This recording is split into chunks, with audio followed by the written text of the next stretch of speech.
Hello and welcome back in everybody, Levi here, and Magic's latest set, Tarkir Dragonstorm, introduced another card that has that text, a deck can have any number of cards named blank. And today's video is going to be focused around that card, and that card is Tempest Hawk, 2 and a white for a 2/2 bird with flying. It says whenever this creature deals combat damage to a player, you may search your library for a card named Tempest Hawk, reveal it, put it in your hand, then shuffle. Obviously, a deck can have any number of cards named Tempest Hawk. So the first thing that came to my mind when I read Tempest Hawk was, this gets cards into your hand very easily, and that sort of an effect works really well with a discard theme. So if you put a bunch of cards in your hand, you can discard them to some effect and then either get them back to your hand or back to the battlefield, something like that, so you can keep the engine going. So I thought Recursion, first of all, you're probably going to do black and white. Orzhov was the first thought that came to my head when I was thinking of a commander or a color identity to go with this, until I stumbled upon Castrol of the Wind Crested. This commander is absolutely perfect for this strategy, and I'll go over why in just a sec. Let me read the commander first. 3, a white, and a blue for a 4/5 bird scout with flying. Whenever one or more birds you control deal combat damage to a player, you choose one. You may put a bird creature card from your hand or graveyard onto the battlefield with a finality counter on it. You put a 1/1 counter on all birds you control, or you draw a card. So I'm pretty sure you're seeing where I'm going with this. You basically discard the Tempest Hawks to some cool effect, get some awesome thing, which I'll go into later. There's tons of different discard outlets in the deck, and then you can just bring them back with your commander. Then you just smack them against your opponents, you get more Tempest Hawks into your hand, and then you just rinse and repeat that strategy. You can also choose the other modes too, the 1/1 counters and drawing a card, always good. If you happen to, like not have that many Tempest Hawks in your graveyard, you could buff up the ones you have or be drawing cards. So I think the most important place to start with a deck like this is the discard outlets. Like, what are you getting for actually discarding the Tempest Hawks? Like, it has to be worth it, as opposed to just hitting your opponents for 2 in the air every time and getting more bodies. What else can we be getting with that? And there's a couple cards here. I'm going to talk about the removal here. First one I'm talking about, Stronghold Machinist, 2 and a blue for a 1/1 spell shaper. You pay blue, tap it, discard a card from your hand, and you counter target non-creature spell. So this is a repeatable counter spell as long as you have one of those Tempest Hawks in your hand. And even if you don't have the Tempest Hawk, you can just chuck some lands or whatever you need into your graveyard, just cards you don't really want. But it obviously works best if you're throwing the Hawks into the graveyard. That way you can reuse them a little bit later with your commander. I also have Waterfront Bouncer, 1 and a blue for a 1/1 spell shaper. You pay blue, tap it, discard a card, and return target creature to its owner's hand. So this is repeatable bounce every turn.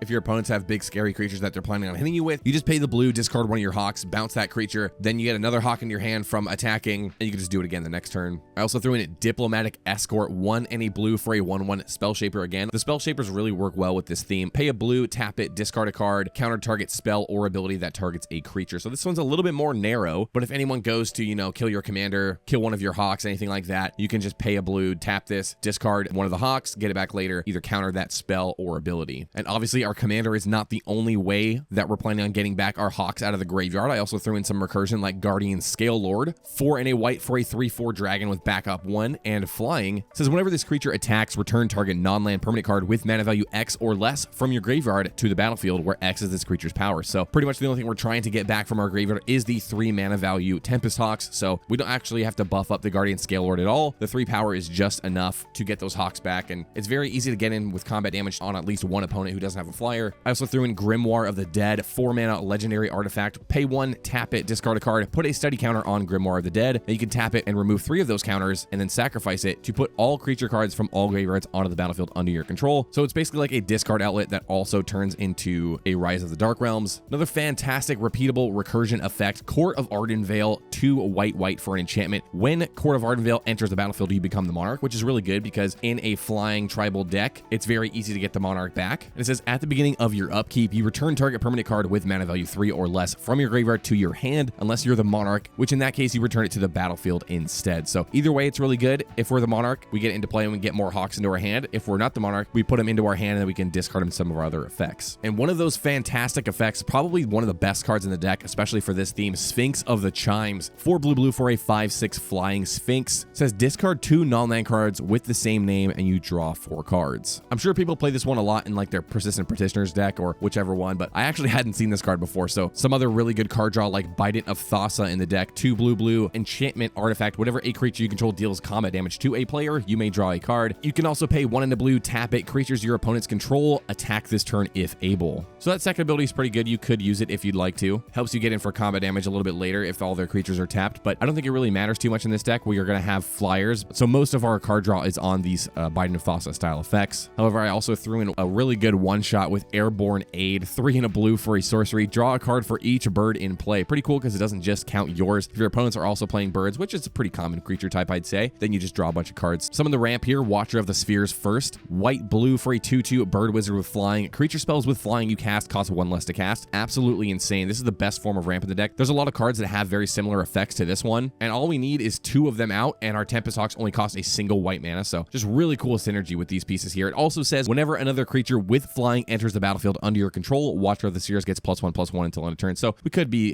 dealing some combat damage to our opponents if we were playing a couple Tempest Hawks off of that. Also threw in Semblance Anvil, 3 mana artifact with imprint. It says when Semblance Anvil enters the battlefield, you may exile a non-land card from your hand, probably one of your Hawks. Then spells you cast that share a card type with the exiled card cost 2 less to cast. So if you have the Semblance Anvil out, exile one of your Tempest Hawks, and then as long as this sticks around, all your subsequent Hawks are only going to cost a single white mana. So that one's really handy. I also threw in Locket of Yesterday's, single mana for an artifact. It says spells you cast cost 1 less to cast for each card with the same name as that spell in your graveyard. Considering we're going to have probably a fair amount of Tempest Hawks in our graveyard, we're going to be bringing back some each turn, but there's probably going to be some in the graveyard either way. We can basically cast them out of our hand for a little bit cheaper as long as we have some in our graveyard and the Locket on the field. The last category I'm talking about here is the utility. Just some cards that don't really fit into the other categories but really help propel our deck forward. The first one I'm talking about here, Twinning Glass, 4 mana artifact. Pay 1, tap it. Says you may cast a spell from your hand without paying its mana cost if it has the same name as a spell that was cast this turn. And say you only have one of the Tempest Hawks in hand, keep this untapped, and then if your opponent plays,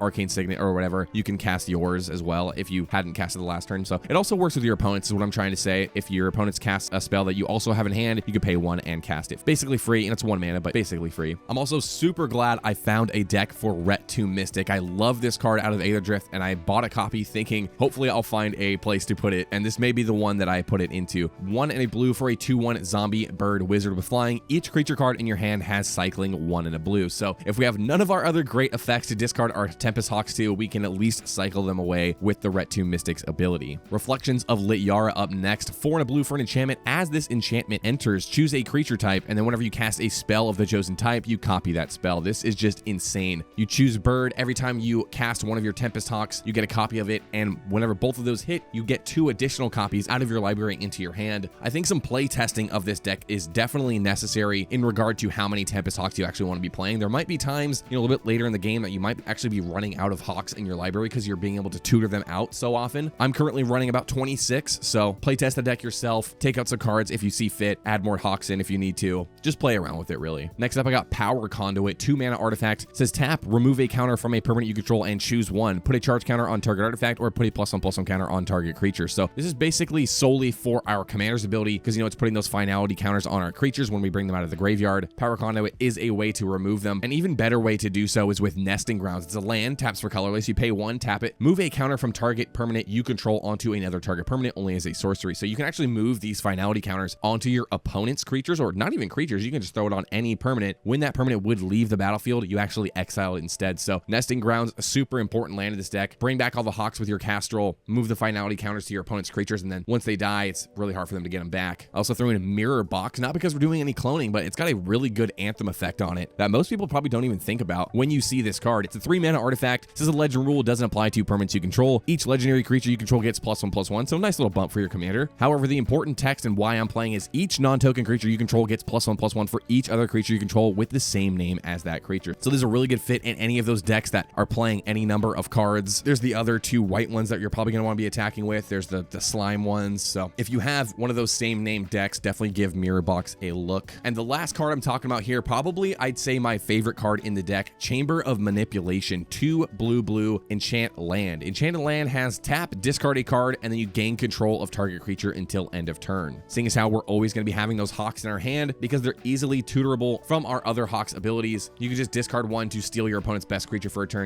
attack with it, sacrifice it, whatever you want to do. I just love these cards that have like little narrow uses that work really well in this strategy that I'm putting together here. But that is it for my Castrol, the Wind-Crested Tempest Hawk deck. When it comes to a card like Tempest Hawk, there's so many different ways that you can actually take the deck. It can be completely different colors, different commander. You can make an Orzhov version. You can actually add black into this, make an Esper version. So many different ways you can play this card. But I thought Castrol was a really fun and interesting commander that can take advantage of Tempest Hawk's ability probably to its fullest extent. That's really all I've got for today, though, my friends. Thank you all so much for watching. If you want to check out the full deck list, I have the Architect link down in the description. Go ahead and give that a click. Also, while you're down there, go ahead and click the thumbs up if you like this video. And if you'd like to see more videos like this one, go ahead and subscribe. I'm posting posting different deck techs every single Monday. So thank you guys all for watching, and I will see you on the next one. All right, take care.